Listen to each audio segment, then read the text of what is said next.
Yo soy del Ministerio, pero uno de los últimos trabajos fue en la Consejería de Agricultura y Ganadería y el trabajo último fue inspección de calidad y fraudes alimentarios. Y lo que vengo hoy a exponer un poco es mi experiencia personal, lo que he aprendido de este trabajo, por si puede servir para que la gente tenga más criterios y tal. Como no tengo puntero para ir pasando la diapositiva desde pie, porque sería lo más correcto para poder verlos a todos, pues me toca estar sentado y alguna vez a lo mejor os explico como era tener. Bueno, la charla, como veis todos, es sostenibilidad. La charla se puso ese nombre.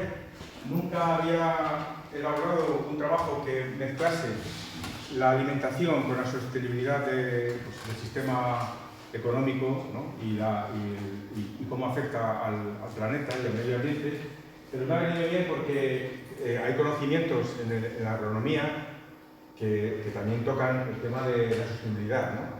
Entonces, pues, la charla, o sea, el título en rojo lo pongo porque en una charla que di en un congreso de enfermedades raras que se hace anualmente en Burgos, pues me tocaba hablar también de ese tema, sobre todo del tema alimentario, y veía que la calidad, un poco siguiendo esa base de que la calidad empieza por uno mismo, la calidad realmente empieza por uno mismo, es decir, que uno se preocupe, porque el sistema no te va a decir todo lo que interesa, ¿no? No te lo va a decir. Ahora lo veremos, cómo se desinforma y cómo nos malinforma. Entonces, si uno no se preocupa, pues evidentemente va a cometer errores en su alimentación y en otros modos de actuar en la sociedad, ¿no? Como consumir, y por eso le pongo ahí porque nos refleja un poco la importancia que tiene que nosotros nos preocupemos.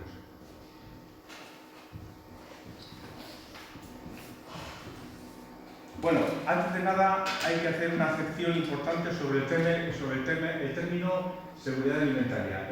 Claro, nosotros estamos en una zona de países ricos. Entonces, la acepción de seguridad alimentaria en los países desarrollados implica, bueno, primero empiezo por los países pobres. En los países pobres, según la definición que tiene la FAO, es, como dice ahí, que tengan acceso físico, económico, a suficiente alimento que sea seguro, nutritivo, para satisfacer sus necesidades alimenticias y sus preferencias, al objeto de llevar una vida activa y sana. Es decir, resumiendo, que puedan comer todos los días, un poquito, que puedan comer, lo justo para que su salud no empeore. Sin embargo, esa definición de seguridad alimentaria en los países ricos, que es donde nosotros nos movemos para la legislación y tal, se está refiriendo a que los alimentos que comamos no tengan riesgo para la salud, porque se rige por el principio de precaución, que yo digo, que llamo muy sui generis, porque es un principio de precaución que dice, bueno, lo que vas a comer, lo que autorizamos que puedas comer, durante 5 años no te vas a morir. ¿Por qué? Porque todo lo que se autoriza en alimentación, en salud pública, que se pueda comer, se ha aprobado solamente durante 5 años. Lo que pase a partir de los 5 años, eso ya se desentiende. Entonces yo lo llamo sui generis porque es un principio de precaución que muchas veces se ha cuestionado y dice, hombre, ¿cómo autorizas un producto que hombre, no te mueres? Hay productos que sabes que te generan un cáncer a los 20 o a los 30 años, ¿no? Y luego también se define porque están garantizados por un sistema de control que lo llevan las organizaciones. Y la frase final es importante porque dice que el daño no sea evidente no significa que sea evidente que no produzca daño. Porque hay enfermedades que tienen un periodo de latencia muy largo, que algunas de ellas son transmisibles no a tu propia generación, no a ti mismo, sino se transmiten en las generaciones siguientes, con lo cual, claro, en 5 años, ¿qué vas a poder detectar? Nada. Por eso esa matización de las dos definiciones. Porque cuando veáis, a lo mejor una revista de misiones o una revista que habla del desarrollo en los países pobres, vais a ver que la seguridad alimentaria en los países pobres tiene ese significado: comer al día, por lo menos lo justo. Y aquí es diferente, aquí es comer que por lo menos no te mueres. Bueno. El objetivo de esta charla, pues que tengamos otra visión. En realidad esto, lo que os voy a contar es la historia de un chico que era de ciudad y que le dio por meterse a estudiar agronomía. Que no sé, nunca supe por qué, pero bueno, es lo que voy a hacer. Entonces, pues lo que aprendí es que hay que tener una información para tener un conocimiento más completo, ¿no? Y poder consumir adecuadamente, las consecuencias que tiene cuando consumimos, poder tomar decisiones bien cuando vamos a comprar un alimento, cuestionar nuestros hábitos que tenemos, nuestro estilo de vida y, por supuesto, el sistema político de nuestra sociedad que tenemos, que cada vez está creando más injusticias. Y vamos a ver, esto es un principio de la ecología, a la naturaleza solamente se la domina obedeciéndola. Lo hemos visto ahora en las inundaciones. Hemos pensado que nuestra tecnología puede hacerlo todo y resolverlo todo. Resulta que la naturaleza, cuando quiere, se cobra su sitio y solamente podemos dominar o controlar a la naturaleza si la obedecemos. Tiene sus códigos, la naturaleza tiene lo que ahora llamaríamos un algoritmo. Como no respetes ese algoritmo, ese código, estás liado. Y luego, otra cosa que nos pasa en este mundo desarrollado de hoy es que nos preocupamos por lo urgente, pero dejamos de atender de resolver lo importante. Lo urgente da votos, resolver lo urgente da votos, y resolver lo importante no da votos, pero tiene más beneficio a la largo plazo. Vamos a reflexionar sobre qué relación hay esta economía de mercado-consumo, con el medio ambiente y con la salud. Ya por fin, por lo menos, no se cuestiona que la economía interviene en el medio ambiente e interviene en la salud. Porque cuando yo estudiaba, cada uno iba por su lado y además es que no tenía nada que ver. La economía agraria, la producción agraria no tiene nada que ver con el medio ambiente. Eso, los ecologistas estaban tildados de rojos peligrosos y ¿cómo se llama? Extremistas que iban en contra del desarrollo y tal. Hoy día ya por lo menos se comprende, se acepta que nuestra economía va a influir en el medio ambiente y nos va a afectar en la salud. Y luego hay que tener cuidado porque esa frase que dice solo el necio confunde valor y precio, pues es lo que nos pasa en esta economía que tenemos de consumo de mercado, ¿no? Está regida por la oferta y la demanda, que tiene, o sea, solamente lo que tiene un precio alto lo valoramos. Y muchas veces las cosas que tienen poca importancia no le damos valor. Cuando ya veremos lo importante que es, por ejemplo, una alimentación sana. Otra cosa importante que hay que tener cuidado, porque en los países desarrollados, ahora lo veremos en un audio que vamos a escuchar, que considero que resume perfectamente lo que sería esta charla y prefiero que sea el testimonio de esa entrevista que hacen porque es un testimonio de personas que lo viven y que es más importante que lo que yo pueda contar aquí. Lo que van a contar ellos es más importante que todo. Entonces, lo que vais a ver es que cómo nuestra manera de producir alimentos está impidiendo que los países pobres se alimenten adecuadamente. Y luego pues, hablaremos también, vamos a reflexionar sobre la crisis climática. Ahora se habla mucho, parece que lo humano, la crisis humanitaria, ha pasado a un segundo plano y parece que lo importante ahora es la crisis climática. Y es que si no resolvemos la crisis humanitaria, la crisis climática no la vamos a resolver. Luego veremos por qué. Aquí hay un principio muy importante que explica cómo ha evolucionado la humanidad en la historia. Y es que los problemas que se generan en un determinado nivel de conciencia solamente pueden solucionarse en un nivel de conciencia superior. ¿Qué quiere decir? El capitalismo no va a poder resolver los problemas que genera el capitalismo.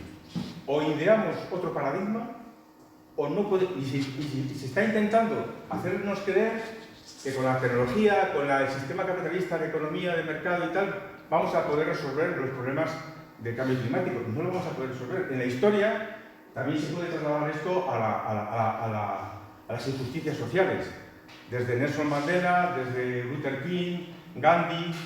Esas personas, por tener un nivel de conciencia superior como es el ser humano, pudieron superar los problemas que generaba una sociedad con un nivel de conciencia inferior, que era esa América que discriminaba a los y pues igual lo que ha pasado también con Nelson Mandela. Y luego, en nuestro caso, como cristianos, tenemos a Jesús de Nazaret, que ya ese le supera finalmente, porque ya no solamente nos dice que somos todos iguales, sino que somos hermanos y hijos de Dios. Es decir, ¿por qué? Porque Jesús de Nazaret tenía un nivel de conciencia superior a lo que existía en la sociedad en la que él vivía y pudo, con su estilo de vida, pudo decir cómo resolver los problemas de injusticia que creaba el propio pueblo judío entre ellos mismos, ¿no? Con su código con su tarot, la torre. Bueno, vamos a escuchar esto para que veáis, bueno, aquí vamos a ver cómo denuncian las excusas que se ponen siempre. No, la tecnología viene muy bien porque vamos a tener alimentos más baratos, va a crear empleo, no dicen nada de los costes ocultos, ya veremos lo que son los costes ocultos y cómo son lo que causan los problemas realmente. Luego, estas maneras de producir legitiman los genocidios, la destrucción de los hábitats, como se está ocurriendo ahora en el Amazonas. Y bueno, para mejor lo escuchamos y ya veremos.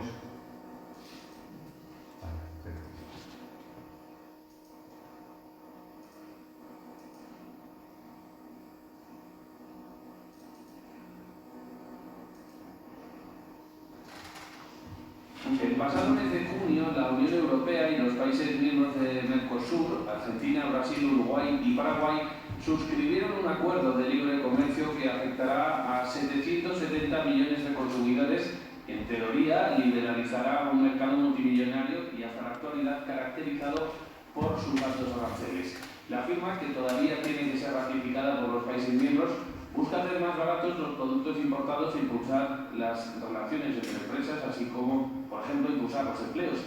Pero en el aire queda una duda que podría dar al traste con la ratificación del pacto: su impacto medioambiental. De hecho, ya hemos visto algunos roces entre el presidente brasileño, Jair Bolsonaro, y países europeos como Francia e Irlanda, a cuenta de los incendios que se están produciendo en el Amazonas.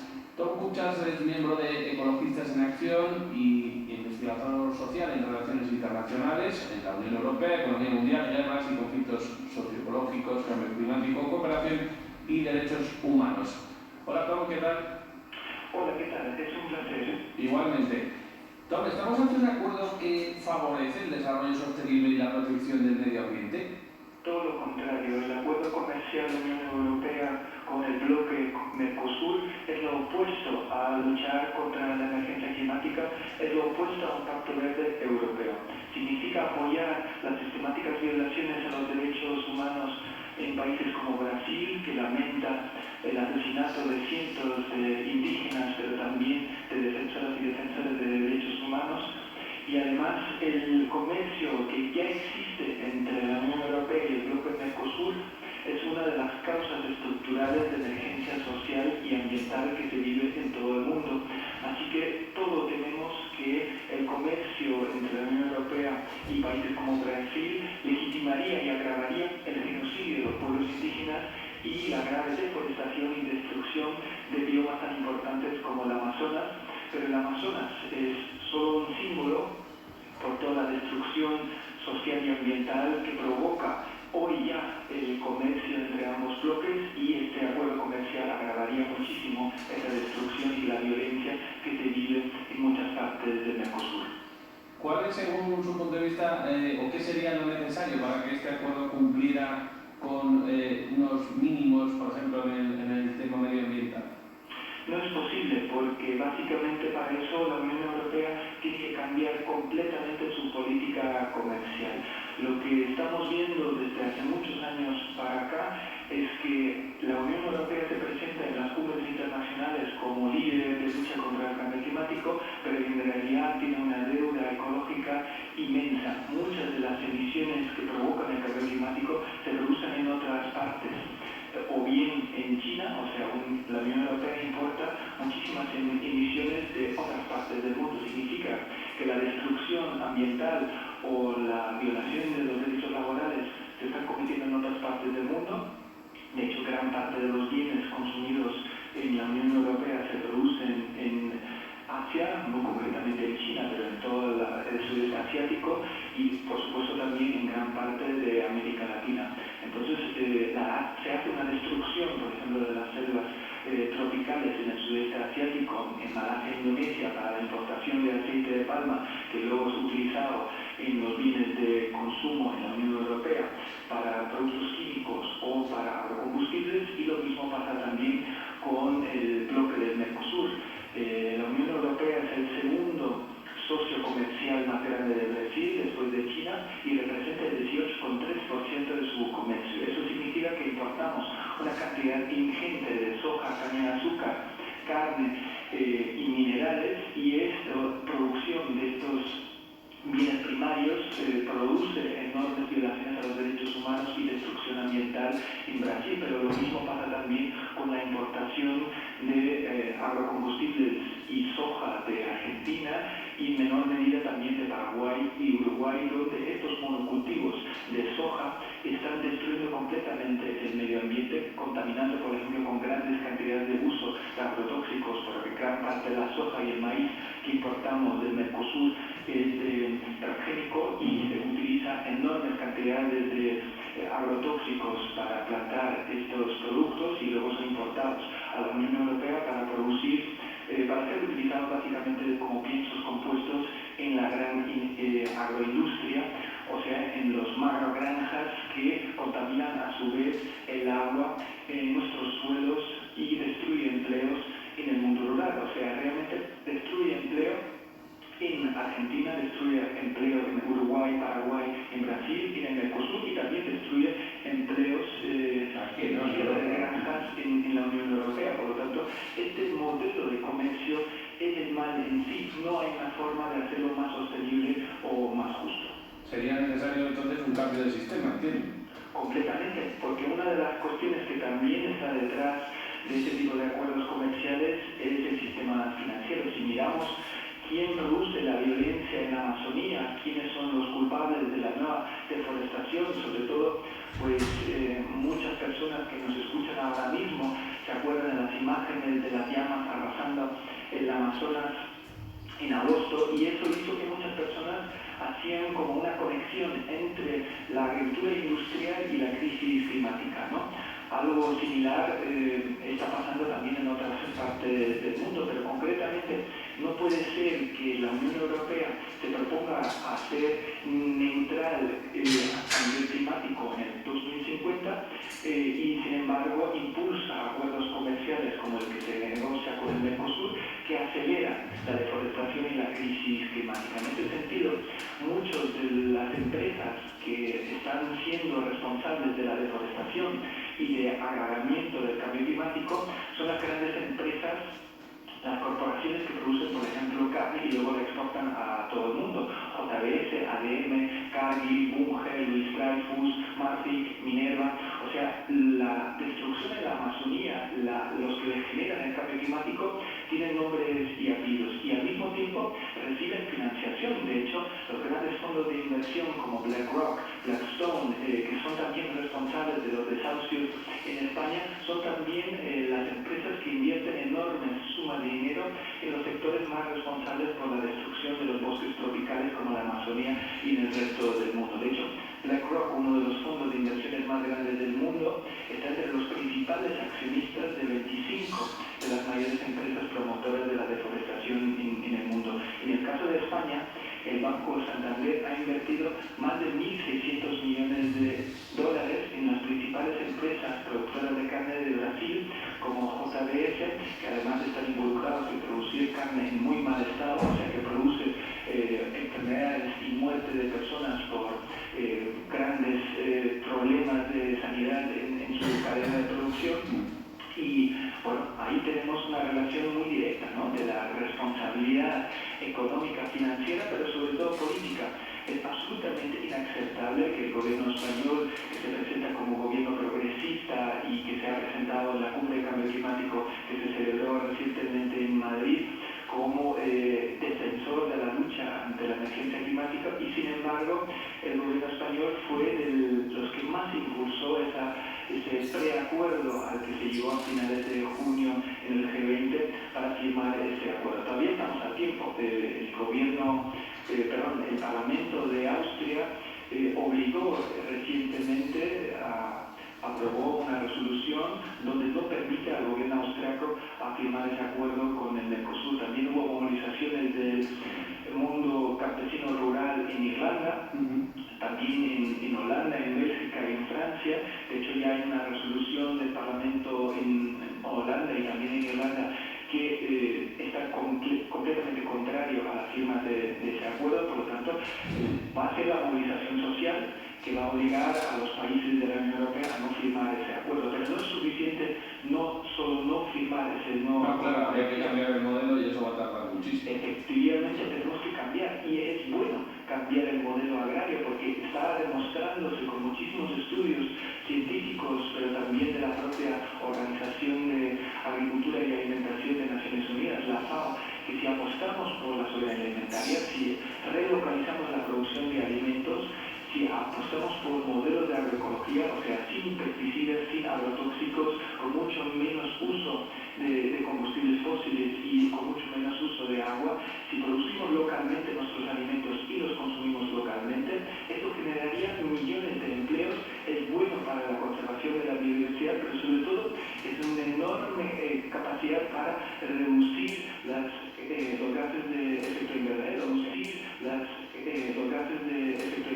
o sea, apostar por relocalizar la agricultura y no importar alimentos o productos primarios desde Brasil hasta España o otros países de la Unión Europea sería un actor fundamental para luchar contra el cambio climático. Todo lo contrario sería apostar por la profundización de este modelo de globalización neoliberal que nos ha llevado a esta crisis ambiental, pero también a enormes injusticias que se están dando pues, con el asesinato de indígenas en Brasil, pero también con la migración campo-ciudad que tanto se da en el bloque Mercosur como también en Europa, ¿no? Con estas injusticias estructurales que ha causado el capitalismo neoliberal tenemos que acabar y apostar por una política agraria justa que realmente se paga un precio justo a las productoras y los productores de los productos primarios, y eso realmente sería un paso muy importante también para resolver la enorme crisis que sufre nuestro mundo rural. Muchas veces se habla de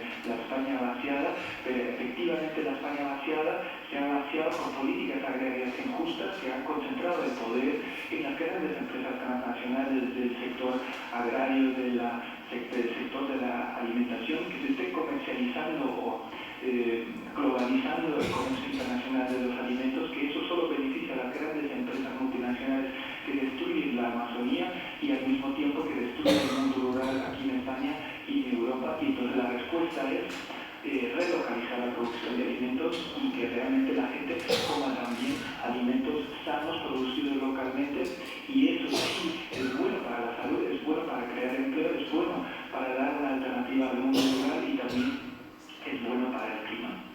Pues son muchas, miembros de Ecologistas. Bueno, aquí está bien expuesto toda la relación que hay del sistema productivo que tenemos, cómo el sistema productivo es hipócrita, porque aquí lo que queremos es que no haya contaminación, pero lo que hacemos es trasladar la contaminación a los países pobres. Allí, para producir, se expropian y se incautan todas las tierras de las tribus, de las personas que han estado viviendo ahí estos años, se les empobrece.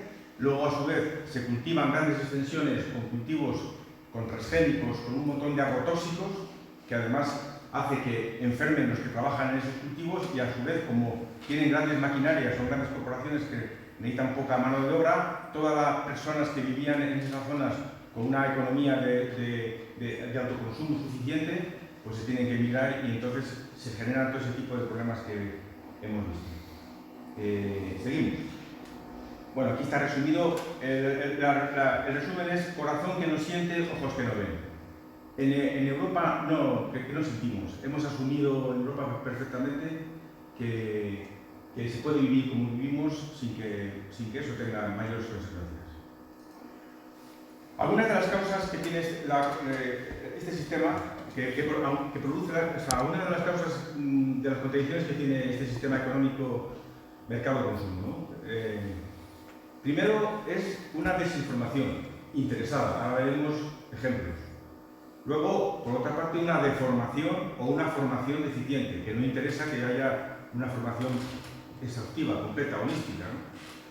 Luego, una tecnología y una investigación que primero se erige como dominante, que beneficia a unos pocos. Aquí hay dos mitos realmente que nos rigen en este mundo de hoy. Es el mito de la tecnología, del progreso, que eso como es el que resuelve todos los problemas, y el mito de la violencia, porque aceptamos que la violencia se imprima en esos países pobres para que sigan produciendo nuestros alimentos y nadie protesta.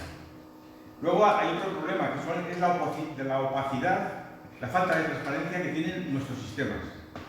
Por eso nosotros no estamos bien informados y no podemos tomar decisiones correctas, porque no nos dicen todo lo que pasa. Luego, lo más importante para que no salgan las cuentas al sistema económico es que se ocultan unos costes y se ignoran, porque si se imputaran esos costes que vamos a ver ahora, ya no sería rentable el sistema que tenemos. El sistema que tenemos no sería rentable y por tanto habría que abandonarle y inventar otro. Pero como no se computan esos costes, pues sigue siendo rentable. Luego, hay unos obstáculos para que nosotros podamos, como ciudadanos, consumir de una manera responsable. Y luego, como siempre, las actitudes personales y nuestra educación y nuestra escasa formación como consumidores. Vamos a ver algunos ejemplos de la desinformación interesada. El gran mito, no sé si conocéis un poco, pero una de las multinacionales más famosas en el mundo de la agroalimentación es Monsanto. Ahora la ha comprado Bayer.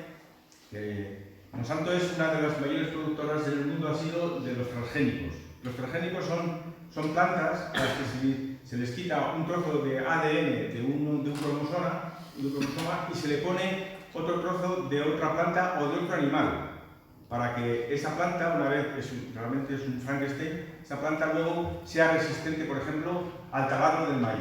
Un ejemplo, ¿no? Pero ¿qué pasa? Que para producir ese tipo de cultivos, tanto maíz como soja, por ejemplo, hay que utilizar unos herbicidas muy potentes, que prácticamente matan todo, excepto las plantas que por transgenia se ha conseguido que no les afecte. El herbicida más famoso del mundo, que tiene mucha controversia hoy día, es el glifosato, que ha estado muchas veces de prohibirse por los prejuicios a la salud que crea, ha dado muchos debates, pero siempre los lobbies en Bruselas han estado siempre impidiendo que se prohíba y siempre dan un plazo de 5 años más, se prorroga, hay una prórroga del uso. Porque es muy difícil encontrar un herbicida que mate todo, excepto la planta que tú has elegido que no mate, ¿no? Claro, ¿por qué pasa esto? ¿Por qué se ha visto la agricultura nuestra abocada a tener que utilizar esos herbicidas tan totales, que se llaman herbicidas totales porque acaban con todas las plantas? Porque nos hemos acostumbrado a un sistema de producción tan monocultivo y tan agresivo que ya el propio ecosistema no genera las propias defensas para que los cultivos puedan progresar por sí mismos. Por ejemplo, antes había, en la manera de producir agrícola, había las rotaciones continuas. Detrás de una cebada había una leguminosa, después había un girasol, se dejaba barbecho. Eso hacía que las hierbas que aparecían, que no nos interesaban, pues iban muriendo, porque el cambio de cultivo iba matando en un caso unas y el siguiente cultivo mataba otras, y al final se producía un equilibrio, se podía producir trigo, se podía producir lentejas, se podía producir girasol, con un nivel de infectación de hierbas que era asumible. Pero ¿qué pasa? Que llega la tecnología y dice, no, yo te elimino perfectamente esas pequeñas hierbas que tienes, y entonces ya te puedes dedicar a todos los años producir cebada, todos los años producir girasol o producir lo que quieras, porque tengo un producto que es milagroso y que te quita todas las hierbas.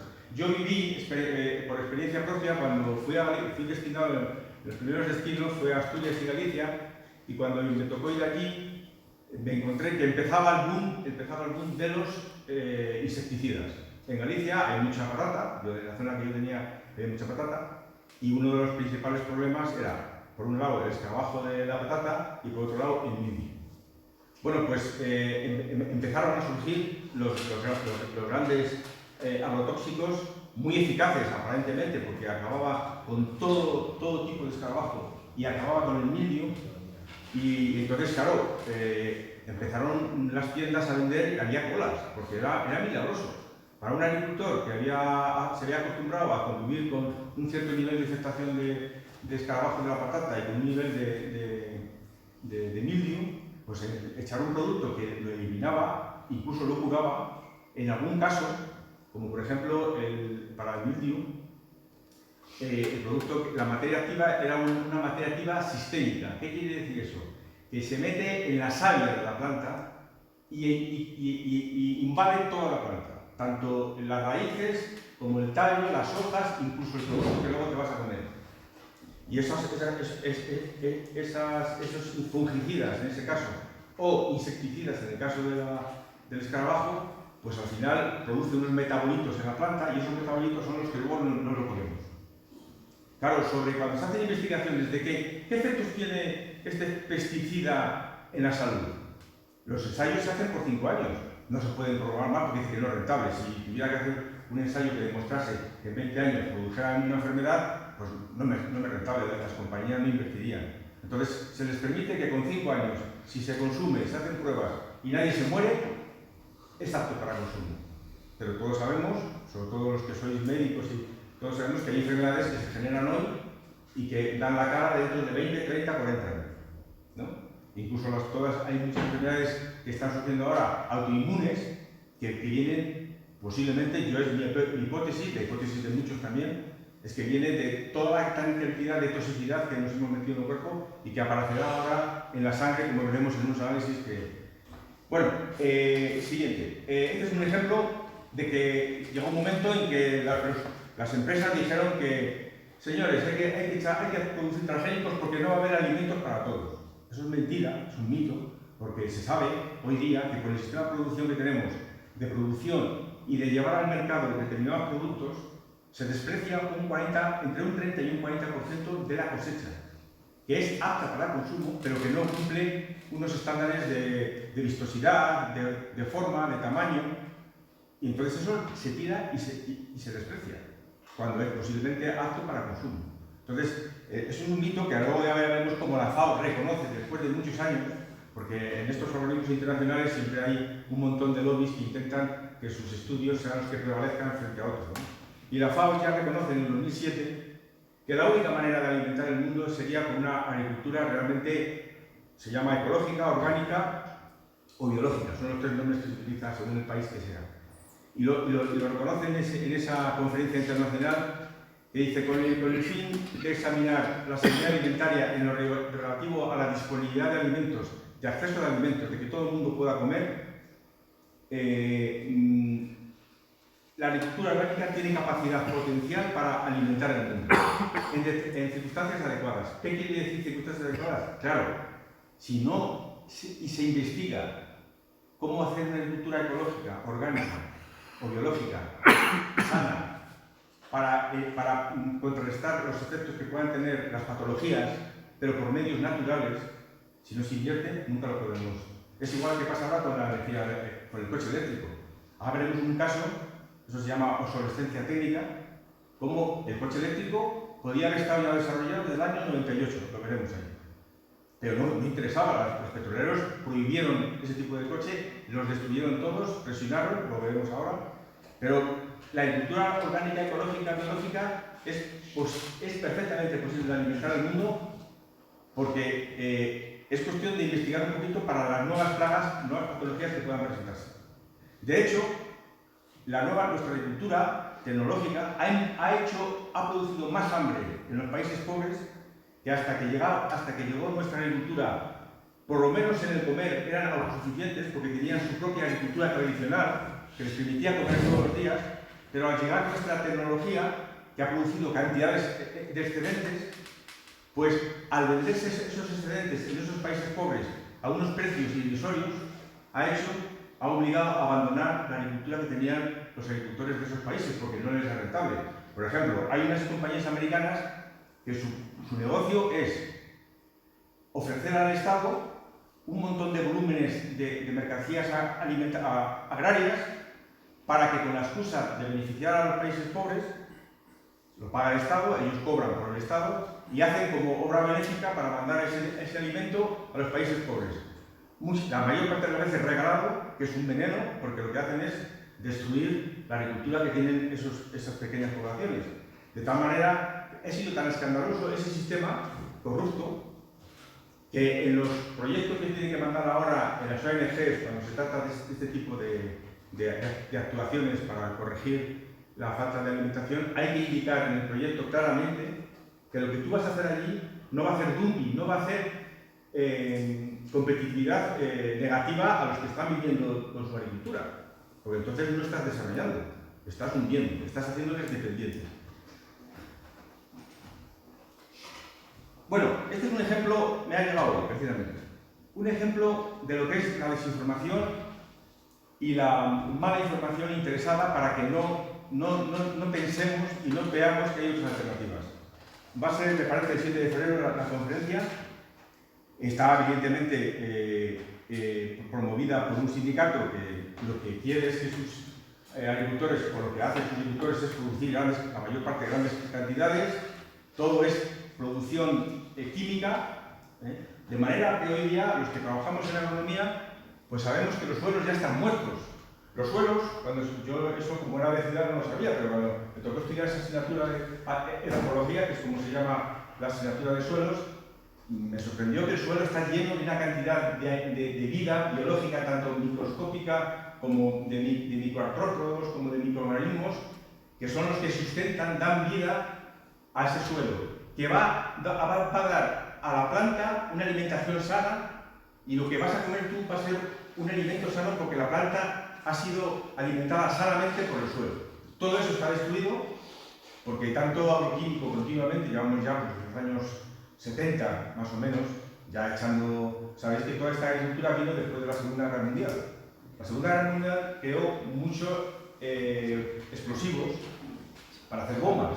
Cuando se terminó, había almacenes inmensos de nitratos, que son explosivos, y no sabían qué hacer con ellos. Y descubrieron que el nitrato hacía crecer la planta muy rápidamente y la hacía muy grande. Entonces los dedicaron a las plantas. Lo que no sabían es que aparte de que el echar exceso de nitrógeno al suelo destruye el equilibrio y mata a un montón de microorganismos que son beneficiosos, además de eso se incorporaba unas sustancias que son cancerígenas, por ejemplo el cadmio. El cadmio le tenemos contaminado en España prácticamente todos los suelos, es muy cancerígeno. Hay un producto que estamos comiendo y que luego lo veremos en todo el tiempo, espero que sí, que el cadmio hay que evitar comerle, sobre todo en las cabezas de las gambas, gambones y tal, porque lo ha advertido la OMS, hará pues, unos 5 o 6 años, en las reuniones que tenemos en Madrid, pues nos vienen los que van a esas reuniones y nos advierten de los nuevos peligros y las investigaciones y las advertencias que tenemos que tener. Bueno, pues el cadmio venía como excipiente oculto en los abonos. ¿Qué pasa? La industria es muy inteligente y cuando hace las leyes en las que nosotros nos tocaba intervenir, no te dejaba poner que para hacer un análisis de abono se investigase qué otras sustancias tenía ese abono, salvo el nitrógeno, fósforo y potasio. De los demás, que no se investigue. Porque si se hubiese investigado las presencias de metales pesados, metales tóxicos, todos los abonos que hemos estado utilizando ahora, la mayor parte, digo, porque otros no tienen ese problema, pero la mayor parte tenían metales pesados muy tóxicos. Y si se hubiese obligado a hacer los análisis, pues habría dicho, esto no es apto para echarlo en el suelo. Ahora ya, como ya estamos más sensibilizados por el tema y ha habido un montón de problemas, de enfermedades, ahora ya se empieza a reconocer que esto ya se tiene que eliminar y entonces incluso empieza a surgir, que es lo que hablábamos antes, ahora sí que interesa, un método de fertilización biológica por microorganismos, micorrizas, por ejemplo. Porque las micorrizas hacen simbiosis con las raíces de la planta y entonces entre ellas dos potencian el crecimiento de la planta sin echar nada de químico.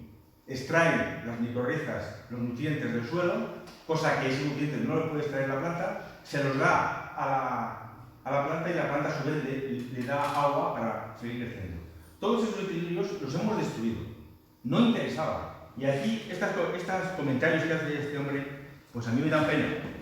La toxicidad del glifosato es menor que la de una cafeína y la aspirina. Yo vi una charla cuando llegué a Galicia, cuando estaban promocionando el glifosato, como el tío que lo vendía, como milagroso, dice, bueno, echaba en el vaso, esto se puede estar beber. No se lo vivió nunca, ¿no? Esto se puede beber inocua totalmente. Posiblemente se lo bebiera y a lo mejor en un año no le pasaba nada. Posiblemente. Pero no se lo bebía, ¿eh? Ningún animal bebe leche, fíjate qué argumentos, ningún animal bebe leche siendo adulto, pero tampoco hay ninguno que coma paella. O sea, unos argumentos nada científicos. Nada de lo que han dicho los ecologistas, nada. Podrían decir, bueno, hay una parte que tiene razón, cuando lo reconoce la FAO, lo reconocen los organismos internacionales en Europa, que dicen, oiga, y esto está produciendo enfermedades neurotóxicas, que es un neurotóxico. Pues nada de lo que han dicho los ecologistas sobre el transgénico es cierto. Todo lo que somos se lo debemos a la agricultura. ¿A qué agricultura? A la de nuestros abuelos, que era totalmente sana, o la que tenemos ahora, que nos está dando una cantidad de enfermedades que no sabemos de dónde vienen. Prohibir los herbicidas con glifosato es anteponer la ideología a la evidencia científica. Ya hemos dicho antes que porque el daño no sea evidente, no es evidencia de que el daño no se vaya a producir. Pero bueno, los productos ecológicos no son ni más sanos ni más sostenibles, solo son más fijos. Ya tiene que la categoría intelectual del ponente. Hoy sería imposible vivir sin utilizar transgénicos. En eso estoy de acuerdo. Como no cambiamos el sistema, ya somos dependientes de antibióticos, de químicos, ya somos dependientes. Lo cual quiere decir, en cierto modo, hay gente que dice, es que vivir en el mundo de hoy es asumir que nos tenemos que intoxicar. Luego ya encontraremos el resultado que para eso está. El capitalismo te da los problemas y el capitalismo te vende la solución. Pero eso no es la ley. No hay ninguna ley natural que prohíba el intercambio de material genético entre especies. No existe en la naturaleza. Existen los cruzamientos híbridos, naturales. Los pólenes de uno van a los estambres de otras plantas y se cruzan y hacen plantas más potentes para ella. Pero artificialmente no existe la transgenia, no existe. No existe un caballo con una remolacha, que es más o menos lo que es la transgenia. Es decir, imaginaros un caballo con la cabeza que es una remolacha, que es la transgenia. Es decir, imaginaros un caballo con la cabeza que es una remolacha. No existe. Pero bueno, es lo que hay. Estas son las charlas que se están dando. Deformación o formación deficiente. Aquí vemos, ha salido hace poco, el otro día, el 22.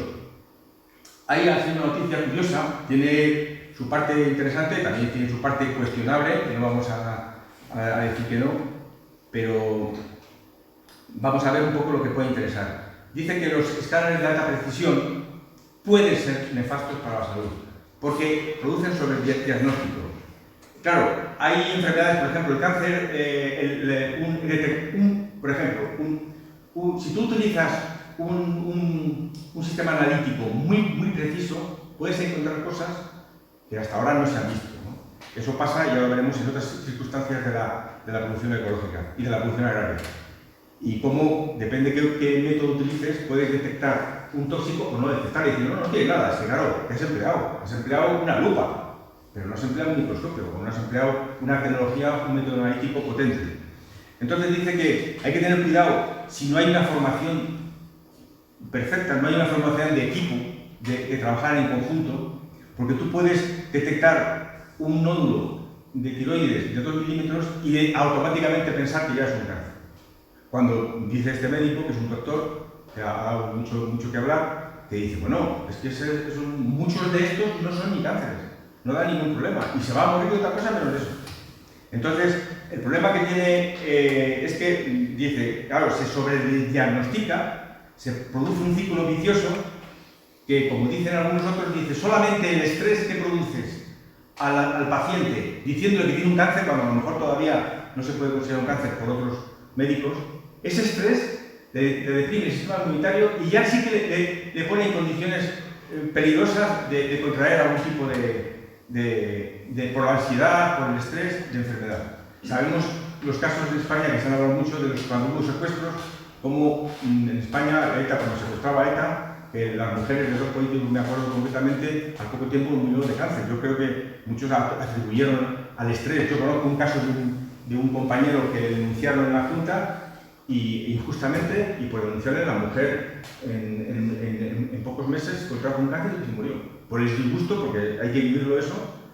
Bueno, lo que quiero decir que hemos creado una sociedad hipermedicalizada, que muchas veces es costosísima y que los beneficios que aporta no están compensados. Pero interesa a la industria que ha producido esos instrumentos, porque claro, los tienen que rentabilizar. Y convencen a las autoridades y a los médicos que se dejan convencer de que sin eso no se puede hacer buena medicina. Bueno, hay que dar prioridad. Ya veremos que hay otros métodos. Está el problema del fenómeno del tecnoutopismo que hemos dicho antes, ¿no? que la industria médica te vende las soluciones. O sea, el colesterol está fijado en 200, pero si interesa, además de manera general, sin ver holísticamente si esa persona tiene una colestelemia genética o es una colestelemia inducida por sus malos hábitos de vida y tal, pues automáticamente todos los 200. Que tienes 201 ya te tienes que medicar. Y depende de lo que pueda asumir el gobierno, dice, bueno, podemos pagar todavía más, pues venga, lo bajamos a 180, más enfermos todavía aparecen. En ese de 200 a 180 aparece otro montón de gente. Fijaros lo que dice aquí. El 40% de medicamentos que se han demostrado mortales, después de saber que son mortales, se han seguido vendiendo durante 2 años. Porque han intentado retrasar, ¿para qué? Para rentabilizar la inversión que se hizo. En el tema de las vacunas, no se atreven muchas veces a decir, bueno, hay vacunas que son imprescindibles, porque producen la muerte y producen tal. Pero hay otras que están surgiendo por las propias, que dicen, bueno, estas son necesarias en un entorno especial, en unas circunstancias de peligro, de riesgo. Pero si no, no tienes por qué vacunar a toda una población. Porque, claro, no se atreven muchos políticos porque negarse a eso le pueden llegar a decir que son los antivacunas famosos de los que estamos viendo últimamente. La verdadera medicina tiene que ser preventiva. Hay que cambiar los hábitos sociales, porque se genera un círculo vicioso muy peligroso. Primero, la gente que no tiene una formación mínima quiere cuando llega al médico que le den medicación. A mí, déme usted algo, déme algo, esa palabra famosa. El médico, por quitarse de en medio, le da algo. Eso es un medicamento. Ese medicamento deteriora la mayor parte de las veces la microbiota que produce disbiosis, que luego veremos lo que es. Y esa disbiosis produce enfermedades sobrevenidas. Las enfermedades sobrevenidas requieren más medicación y vuelve a producir una disbiosis todavía más crítica. Todo lo humano ya sabemos que es susceptible de tratamiento, es decir, ahora se trata la tristeza, cuando puede ser simplemente, o sea, no es depresión, es una tristeza. Se trata los problemas de sexo, que muchas veces son problemas muy comunes, pero no son enfermedades. La fealdad, es que si no soy estéticamente perfecto, pues no me tengo que sentir, me tengo que operar. La menopausia se trata muchas veces como enfermedad, no es enfermedad. Huxley decía que la medicina avanza tanto que pronto estaremos todos enfermos. Porque claro, si nos miran por un tipo de microscopio y dicen, joder, a ti te pasa algo. Bien, te pasa algo seguro. Bueno, aquí hay una frase que viene de Einstein, creo que es de Einstein, que se aplica a la educación, pero yo la he aplicado aquí también. Si la prevención es cara, probad con la enfermedad. Pero claro, el problema es que la prevención no da beneficios privados. Y los beneficios sociales son a largo plazo. ¿Y qué político está dispuesto a gastar, a invertir para que las personas estén sanas con el tiempo y se descubra que una buena política de sanidad y de alimentación tiene menos gasto que obviar ese tipo de prevenciones? Entonces, estamos metidos en un callejón sin salida. Con el sistema que tenemos económico y sistema político, vamos a estar inmersos en cada vez más medicalizar y más comer mal. Stephen Hawking, este famoso astrónomo, ¿no? Físico, mejor dicho, decía que depende cómo gestionemos la inteligencia artificial, que está muy de moda, nos jugamos el futuro, nos jugamos la calidad de vida. Nos jugamos mucho en el tema, ¿no? Otros informes, otros estudiosos dicen que esta sociedad está creando cosas importantes de perdedores y de ganadores. Siendo los perdedores los trabajadores que tienen las tareas en precario, rutinarias, que son los de cualificaciones más bajas. Y luego, Henry Cheswood, que es de Harvard, de la Escuela de Negocios, hace un tiempo dijo que la innovación, la tecnología iba a traer bienestar para todos, una sociedad más perfecta, mejor, y ha reconocido que no, es imposible, porque por ahí, que solamente con la innovación y la tecnología no se consigue nada. Vamos a hablar de la opacidad del sistema. Voy a ir más rápido porque veo que el tiempo se me pasa. Esto es un tema para que veamos cómo estamos en un sistema que no nos van a decir siempre la verdad. Aquí, por ejemplo, hay no sé si conocéis este consorcio internacional de periodistas de investigación que voluntariamente, entre todos los periodistas del mundo que quieren hacer un periodismo serio, ético, se ayudan entre ellos para investigar cosas que nadie quiere investigar porque no son rentables y cuestan mucho. Entonces, tienen varios informes, todos los años sacan informes, entre ellos son voluntarios, se apoyan en ellos y van sacando informes que nadie sacaría porque la prensa, como sabemos todos, tiene detrás un consejo de administración, ¿no? Entonces no les dejaría sacar. Pero este informe, que es objetivo, dice que se produjeron 15.000 nuevas alertas de seguridad, en este caso hablaba de modelos de productos, esto cómo se llama, los implantes, los productos ortopédicos, porque decía que los ensayos no son siempre rigurosos y muchas veces cuando se aplica un implante o un aparato ortopédico, pues no está bien, todavía no está consensuado y luego a la vez se están viendo los problemas que da. Los médicos dicen que ven debilidades en cómo se evalúa la tecnología. Y la sanidad, la administración, el poder político recurre a la ley ahora famosa de transparencia para decirte que no te puede dar esos datos, que se infringe la ley de transparencia. Nos ha pasado en otros ámbitos que con la excusa de la transparencia no te da información que sería fundamental que los ciudadanos la conocieran. Pero, no, entonces no te lo podemos dar, pero es fundamental para que los ciudadanos lo sepan. Bueno, luego está el escándalo, estos son unos ejemplos, hay muchos. El escándalo de los stents. ¿Sabéis por qué al rey, cuando le operaron la última operación que le hicieron de corazón, no le pusieron stent, sino le pusieron un bypass? Porque se ha demostrado que los stents tienen un 80% más riesgo que el hacer un bypass. Entonces eso, claro, yo entiendo que es más caro una cirugía que por colocar un stent. Pero no te lo dicen. Podrías decir, bueno, pues a mí no tiene usted, pero al rey no le aplicaron lo que tenía más riesgo. No era un riesgo muy excesivo, pero dicen, bueno, al rey lo mejor era un bypass. En Estados Unidos, la iatrogenia, con I, no es una L, es iatrogenia, es una materia que se estudia en las facultades de medicina. ¿Por qué? Porque en Estados Unidos la excesiva medicalización en la que se ha convertido esa sociedad produce el 30% de las enfermedades que se producen, las produce el propio acto médico.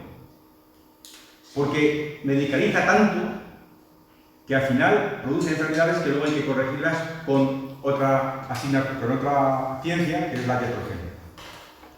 Bueno, aquí tenéis los enlaces para que veáis que esto, hombre, todos los enlaces hay que también verlos de una manera crítica, no creernos todo. Pero cuando ves que varios informes pues van coincidiendo, pues algo ya te hace pensar que pueden estar en lo cierto. Ahora vamos a hablar de uno de los problemas que hablábamos antes, la corrupción política. Es uno de los problemas que tenemos para que el sistema funcione. Aquí dice, imaginen ustedes al presidente de su país bloqueando los presupuestos europeos porque le recortan a él las partidas de la PAC, la política agraria comunitaria, de la que se benefician sus negocios. Pues este es el escenario en el que nos podemos encontrar dentro de un poco, porque Andrej Babiš, primer ministro de la República Checa, es el segundo hombre más rico del país, que tiene unas empresas agroalimentarias tremendas. Y este hombre va a ser el que va a decidir qué política agraria hay que hacer en su país y en el resto, para que él se beneficie en primer lugar. Y los líderes, lo peor de todo, los líderes europeos, sabiendo quién es este señor, sabiendo su patrimonio, de dónde viene su dinero, no han movido un dedo a pesar de las presiones políticas que ha habido. Algunos costes ocultos que decíamos antes. El sistema económico de ahora funciona porque dice, si es rentable, esto es rentable, hombre, es rentable si tú no cobras por lo que has contaminado. Pero si por lo que has contaminado de cobrar ahí, ya no es rentable. Y dejarías de hacer esa técnica y ese sistema de producción. Por ejemplo, una macroempresa, están de moda las macroempresas, las macrogranjas de cerdos y de vacas en Soria, en Zamora, habéis oído por la radio. Claro, se instalan allí el equivalente a 100 y pico explotaciones agrarias, pero claro, concentran en una zona concreta un montón de carga contaminante que produce contaminación del aire, contaminación de los acuíferos y, por supuesto, el deterioro de la vida de esos pueblos que están alrededor, que no hay quien viva allí con los olores, y, por supuesto, los negocios de turismo rural, la capacidad de esos pueblos para ser un sitio de ocio, pues para pasar, desaparecen. Esos costes no se tienen en cuenta. Dice, oiga, usted quiere montar esto, sí, pero me va a pagar todo esto que va usted a estropear, que va usted vamos a deteriorar. El calentamiento de la Tierra, o sea, hay otro problema que tenemos con el calentamiento de la Tierra. Hablamos, cuando se habla ahora mucho de que si los bosques y tal, pero también nos van a venir, que eso es lo que no sabemos, enfermedades tropicales que hasta ahora han estado localizadas en unos sitios concretos y nos van a venir, de hecho ya han venido aquí. La leishmaniosis, que la tenemos ahora sobre todo en la zona del Mediterráneo, pues vino en los años 80, que yo recuerde. Antes no existía, pero claro, está calentándose más, entonces venían de África y ahora la leishmaniosis la tenemos.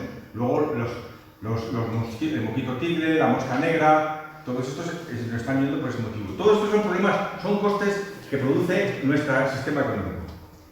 Luego, por ejemplo, cuando se externaliza, dice, claro, yo hago rentable el negocio de tal porque externalizo estos servicios, claro, y los costes ocultos de que usted va a precarizar un empleo, va a empobrecer a la gente, eso no se los cobras, habría que cobrarse. O de poner un robot, ya, pero usted, es que ese robot lo que entorpece es que va a quitar empleo, ese empleo lo tiene que resolver la sociedad, es lo de siempre. Lo privado, el beneficio para lo privado y el perjuicio que lo paguemos entre todos. Ha pasado, por ejemplo, en las centrales nucleares, no sé si sabéis, que la construcción del edificio es del Estado. La explotación es de la empresa privada. Y los beneficios son de la empresa privada. Pero si hubiese un problema como el Chernobyl, o un problema menor, pero que pueda contaminar el aire y eso, ¿quién lo paga? Lo pagamos todos, ellos no lo pagan. Y si produjéramos si se produjera lo que pasó en Chernobyl, aquí la empresa quebraría y tendríamos que asumirlo todos. Pero los beneficios durante muchos años se lo han llevado 4. Bien, hay muchos casos. La despoblación también es otro problema, la marginación de los trabajadores. Bueno, este sistema necesita de un banco de pobres, de un banco de parados. O sea, no querrán nunca que haya pleno empleo, porque entonces ¿cómo va a contratar por salarios baratos que le permitan recoger la cosecha de fruta, de hortalizas? Este sistema que llamamos que es perfecto, necesita un banco de parados, un banco de pobres. Y aquí no los tenemos fuera los que nos interesen solo. Es curioso, por ejemplo, cuando se empiezan a dar cuenta, las quemas solares contaminan mucho, tienen un montón de productos químicos que son nocivos tanto para la salud del que se lo da como para los peces y el medio ambiente. Luego, pues el tema del medio ambiente, del aire que respiramos, que ahora casualmente, que hemos estado todos respirando toda la vida un montón de partículas nocivas, ahora resulta como ya somos más avanzados, ahora vemos que es muy peligroso, que es cierto, pero no lo han ocultado y nadie ha pagado por eso. ¿Cuánto cuestan estos cortes de brutos? Porque si los imputáramos, montones de negocios que ha habido, no sé, tendrían que ser otros. Lo que decíamos antes, respondemos a lo urgente, pero nos olvidamos de lo importante. Este estudio lo hizo el gobierno de Italia, de los transgénicos, y concluye que los cultivos modificados genéticamente, los transgénicos, causan muerte de otras plantas e insectos, y pedían que no se autorizasen. Destruye la biodiversidad y quedan en el medio ambiente quedan 4 seres vivos nada más. Todo lo demás se lo carga. Hay, por ejemplo, en el último siglo, por el sistema, el último siglo ha sido el que se ha desarrollado fundamentalmente esta tecnología, ¿no? Química. Se ha destruido 3/4 partes de la diversidad genética. Y ahora, hoy día, nos abastecemos de carne de solamente 12 especies ganaderas, cuando antes teníamos un montón de ellas que vivían en el equilibrio y que utilizábamos todos en función de otras. ¿Qué pasaría si hubiese una gran crisis, como ha pasado con el porcino? China tiene ahora un problema con la peste porcina gravísimo, que ha tenido que cerrar las fronteras y tal. A España ha tenido muchos años con peste porcina muy problemático, que te impide vender fuera, ni consumir la carne, hay que destruir todos los cerdos. ¿Qué pasaría si entrase en las 12 especies que tenemos, pues coincidiesen 3 o 4 especies, cerdo, gallinas y tal, con enfermedades que no se pueden vender? Porque como hemos roto, hemos destruido las otras especies que nos suministraban carne, proteína, pues estábamos totalmente desnudos. Y igual pasa con los cultivos. Prácticamente el arroz, maíz, trigo y patata aportan el 50% de las calorías. Ahora empezamos a rescatar pues la quinoa, un montón de semillas, empezamos la lúcuma, empezamos a descubrir la macana, que eran productos que se utilizaban en las culturas agrarias de los países pobres, que les daban una salud de caballo de buena, y ahora las hemos descubierto nosotros como muy saludables. Eso sí, ahora te las venden a cojón de mico, cosas que antes eran asequibles para todas las personas.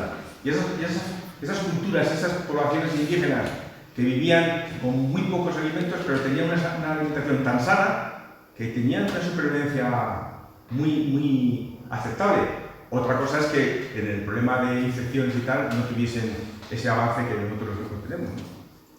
Obstáculos para un consumo sostenible y responsable. Pues la primera está la obsolescencia administrativa. Eso salió hace unos años en la televisión, ¿os acordáis del yogur? Y dice, bueno, ¿para qué destruir tantos yogures si este yogur que tiene fecha de caducidad tal día? Y dice, hombre, si todavía puede durar un mes. Pues eso, claro, a las empresas les interesa, hombre, por un motivo fundamental. Primero, que no produzca daño a la salud, pero sobre todo es porque dicen, si pongo un periodo de trazado corto, obligo a renovar continuamente y yo sigo produciendo. Y lo otro se tira. Habéis visto los problemas que se produjo, incluso el ministro saliendo ahí con la ministra, creo, comiendo el yogur, diciendo que esto no pasa nada, antes de pasar. Era caliente, sí. O el consumo preferente, ¿no? ¿Cuánta gente no sabe que el consumo preferente, porque pasa la fecha, no le pasa nada? El consumo preferente quiere decir que hasta esa fecha te garantizan las calidades organolépticas, pero que puedes consumirlo 30 años después en algunos productos. 30 años después, digo, depende de cómo está conservado y depende de si es lata, si es cristal, depende de si está en oscuridad, etc. La obsolescencia técnica, eso lo sabemos todos. Ahora ha salido también en la prensa el famoso chico este que le han perseguido, le han remanejado, porque ideó, ahora lo fabrica, después de las lesiones que ha tenido y lo mal que le ha pasado, lo contó un día en televisión. Ha fabricado una bombilla que dura siempre. Dura para toda la vida. Es decir, si se estropea a los 30 años, cambiamos esto así y sigue funcionando. No hay que hacer nada más. O sea, baratísimo. Pero claro, no interesa. La famosa bombilla que lleva desde los bomberos de una estación de bombero americana, que lleva 100 años sin apagarse. Las primeras que se hicieron eran eternas, pero se dieron cuenta que eso no es un negocio. Luego está la obsolescencia económica política, que esta actúa porque, claro, dice, esto no es rentable, joder, esto hay que... Actúa porque, claro, dice, esto no es rentable, joder, esto hay que... Ya, como la patente dura 20 años, coño, ya, mientras tiene la patente es muy rentable, puedo poner el precio que quiera y nadie lo puede producir. Que te caduca la patente, joder, ya me lo puedo producir todo, no interesa. Y con esa excusa se dice, o algunas veces se dice, pues deja de producir, y como no hay en el mercado ese producto, porque lo dejan de producir, ya no puedes tenerlo. Y es un producto sano, bueno y barato, pero ya no es rentable. O bien utilizan esa obsolescencia económica política para decir, no, es que no estábamos seguros si era bueno, y dejan de producirla. No, es que ya no tienes la patente y no te interesa producirla. Y entonces aparecen los costes de oportunidad. Es que yo, en vez de producir esto, que podía ser asequible, está pasando, por ejemplo, con la insulina. En Estados Unidos hay 3 empresas americanas que se comen el mercado de la insulina. Hoy día la insulina, un tratamiento de insulina en América, para una persona normal, está por los $60.000 al año.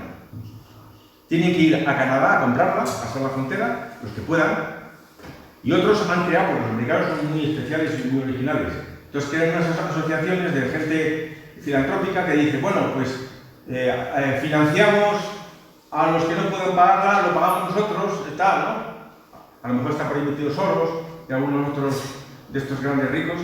¿Y qué pasa? Dice, como lo van a pagar los filantrópicos, pues $60.000 al año. Cuando todos sabemos que la insulina es baratísima y se puede producir baratísima. Y lo que hacen muchas veces es, para justificar que ya vuelven a renovar la patente, le cambian. Algunas veces simplemente cambiar el bolígrafo con el que te pinchas. Por cambiar el bolígrafo dicen, no, ya patente nueva, ya puedo tener otros 20 años de... Los americanos son muy especiales. Allí no hay un organismo como aquí de defensa de la competencia. Allí todo el mundo es libre, puede hacer lo que le da la gana. No es como aquí, que si hay falseamiento de la competencia, te sancionan y bien, te sancionan. Está la obsolescencia emocional mental, que nos inducen, ¿no? Esto ya no se lleva, pues te lo has puesto 3 meses, pero es que ya no se lleva. Esa la creamos nosotros, no la creemos nosotros. Nos dicen, esto es una moda. En el último anuncio ya aparece otra chica o otro chico con unos zapatos o con una colonia, pues no sé qué, hay que tirarlo todo, hay que cambiarlo. Eso es Está la economía ostensible, es otro obstáculo para consumir, que es que hoy realmente, en vez de fijarnos en los valores objetivos que tiene el producto que consumes, te fijas en los valores que te dan la exclusividad, que te dan un estatus, que te dan una capacidad de ostentación. Está ahora la moda de la gastronomía, o sea, lo llamo gastromanía, porque dices, es que he comido, ahora he comido en un restaurante, no sé qué, y te lo dice, digo, tú comes mal, entonces, tú nunca has comido bien, porque te ponen allí y lo comes en casa.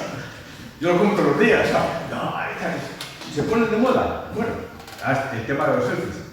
Esto es un ejemplo muy curioso, ¿no? Yo lo conocí hace unos 10 años, así más o menos, que me hizo gracia, porque aparece, pero esta noticia es de ahora, ha salido hace poco que han encontrado uno de los pocos que quedaban del EV1, que es el vehículo eléctrico 1 que hizo General Motors, y que fue muy curioso, se hicieron 1100 y pico unidades, tenía una autonomía, llegó a tener, la primera eran con baterías de plomo, la siguiente generación ya eran con baterías de níquel, metal y plomo, que no son como las de litio, pero tenían más duración que las de plomo. Y llegaba a tener una autonomía de 275 kilómetros. Claro, como vio que eso funcionaba muy bien, las tenían en renting. Como funcionaba muy bien, se asustaron y entonces empezaron, el año siguiente, como funcionaba muy bien, llegó Toyota y fabricó el RAV4 EV. Y al año siguiente Ford dijo, coño, este es el negocio, joder. Ford fabrica el Ranger EV. Y al año siguiente Nissan fabrica el Pasadena Hypermini, que es un coche y dice, joder, esto es un negocio. Y dijo, hostia, se acojonaron y dijeron, prohibido, tienen medios económicos y políticos para presionar. Destruyeron, obligaron, como eran en renting, estaban en renta, obligaron a destruir todos los coches que se habían fabricado. Algunos dicen, oiga, que lo compro, que yo me quedo con él, prohibido. Es más, tuvo que intervenir la policía, porque algunos se negaron a entregarlo, y tuvo que intervenir la policía. ¿Quién llevaba a la policía? El gobierno. Y a un caso se hizo un funeral, todos los que eran, se hizo un simulacro de funeral con todos los coches, antes de llevarlos a destruirlos, hicieron todo una hilera de coches, delante un pastor ahí diciendo por la tal, y hicieron un funeral porque vieron que era un absurdo lo que estaba haciendo. Bueno, esto es una obsolescencia política económica, ¿no? Como vemos que no interesa, pues no interesa, aunque sea beneficioso para la sociedad. Otro obstáculo para un consumo responsable es la apropiación de bienes o recursos naturales. Llegan las grandes corporaciones, se quedan con las tierras de los indios, se quedan con los recursos, con las minas, ya sabéis, lo ha reconocido muchos que trabajaron en el Fondo Monetario Internacional. El sistema con que ha funcionado el Fondo Monetario Internacional con los países pobres es: presto dinero, mucho dinero a los países corruptos, se lo doy al dictador, sé que el dictador no lo va a emplear en beneficio de la sociedad, se lo va a quedar él, como no me lo va a poder devolver, luego le digo, oye, a cambio unas minas, ¿no? Baratitas. Y unos recursos naturales, me lo pones, me facilita. Ese sistema ha pasado con Grecia. Grecia ha vendido el Pireo, creo que a los griegos. La red de trenes a los alemanes. Y así. Primero le empobreces y luego dices, oye, me tengo que quedar con las tierras. En España también ha pasado, ¿eh? Hace unos años, después de la posguerra, los que prestaban dinero dentro de un pueblo a los más pobres, le prestaban, como luego la cosecha iba mal, hubo 4 años famosísimos de cosechas, de una sequía tremenda que hubo cosechas, se quedaban con las tierras. Es decir, ese es el sistema que tenemos. Luego, las grandes corporaciones, a su vez, dominan el mercado, establecen los precios, sabéis lo que son los mercados futuros, se fija el precio y ya no puedes competir. Luego, lo que hemos dicho antes de la desinformación y la deformación. El marketing, la publicidad, nosotros hemos tenido muchos problemas en la inspección de calidad, porque claro, la publicidad que tú puedes controlar porque vas a la industria y te lo encuentras allí, pues la puedes sancionarla, puedes obligar a que no se haga esa mala información. Pero la que venía por internet, pues es muy difícil de controlar. Primero, no era competencia nuestra, era competencia de consumo. Consumo no tenía medios para obligar a que esa información que te daban por internet era falsa. De hecho, ya sabéis el problema también con los medicamentos, ¿no? Que la gente compra medicamentos que no están autorizados por sanidad o alimentos que no están autorizados por sanidad pero nadie puede poner muchas veces veto porque son páginas web que están en Rusia, que están en países que no puedes controlar, con lo cual esa desinformación pues es muchas veces poco evitable o inevitable. Y luego la inaccesibilidad que tenemos a las tecnologías sostenibles. Hoy se están desarrollando tecnologías que pueden evitar el calentamiento global, pero no te la van a dar gratis. Te la van a vender cara, que es para lo que ha servido la COP25. En la COP25 se han puesto ahí todos los países y tal, ¿y qué es lo que han hecho allí? Realmente vender tecnología. Dice, oye, para que tu cuota de CO2 no te pase si no te sancionemos, pues te venden tecnología, pero es tecnología muy cara, no es accesible. Hay las casas estas que son ahora home passive, que son casas pasivas. ¿Quién puede comprarse una casa pasiva? Que tiene tecnología que ahorra la energía, que por un tiempo que ahorra el 90% de la energía. Son carísimas. Si no se puede extender, si no se puede dar a todo el mundo, no va a haber solución. Va a haber negocio va a haber. Fijaros lo que es un caso paradigmático. Ya sabéis que los americanos intentan hacer semillas, como está haciendo Monsanto, por ejemplo, Syngenta, estas grandes multinacionales. Entonces, claro, se puso de moda el basmati. No sé si vosotros os acordáis cuando empezó el basmati en España. El basmati llegó de un punto, pues, un arroz aromático, no sé qué, joder, qué rico el arroz. Pero resulta que el basmati es un arroz que se consumía en la India hace 2000 años o 3000 años. ¿Pero qué hacen los americanos? Hacen una pequeña modificación al basmati, que es que le cruzan, le mejoran un poco, le hacen un poco, seleccionan las semillas más grandes, las más gordas, y entonces dicen, patente. Y como los americanos imponen, dicen, el basmati es nuestro, americano. ¿Cómo que americano? Si esto es hindú. No. Esto, ahora si queréis ver, los hindúes, que si queréis sembrar arroz basmati, me tenéis que pagar por la semilla. La royalties, me tenéis que pagar. No me creo que si esto es... Entonces, ¿qué pasa? Que bueno, hubo unas presiones, intentaron imponerlo.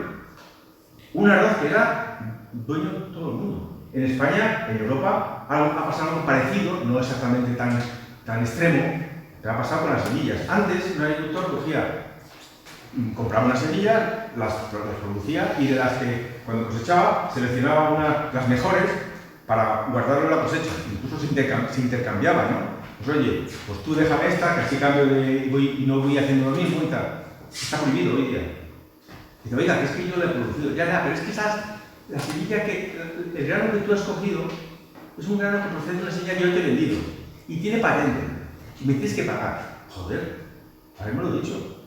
Porque a lo mejor no te hubiese comprado. Ya todo el mundo está así y todo el mundo tiene que pagar. De tal manera que tú, para poder intercambiar esa semilla, tienes que pagar. Porque es patente. Bueno, son ejemplos de cómo el sistema... Bueno, y finalmente, dentro de las causas que hablábamos al principio, desinformación, opacidad del sistema, la obsolescencia, está una que a nosotros no nos corresponde. Esto refleja un poco nuestra actitud. Dice uno, me pregunto cuánto tardarán en destruir el mundo. Dice, ¿por qué lo dice? Dice, tengo planes para el fin de semana. Dice, a mí no me importa, a mí lo que me importa es que este fin de semana tengo planes. O sea, mientras no pase, esta es la actitud que tenemos en Europa. Es decir, bueno, yo mientras viva bien, lo demás, a mí que me afecta, ¿qué me importa? Te afectará.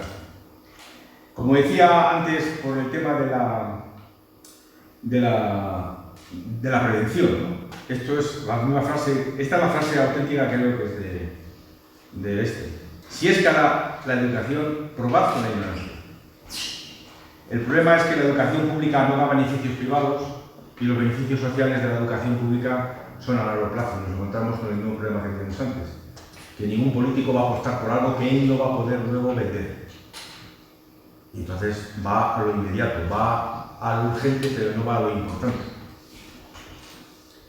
Esto es del Papa. El Papa tuvo, no sé si fue una conferencia o un informe que editó que se llamaba El capitalismo y la justicia social en el 2015, y el Papa habla de cómo esta economía mata. O sea, mata los derechos humanos, mata más cosas, mata el medio ambiente, y luego vamos a ver cómo mata también la alimentación.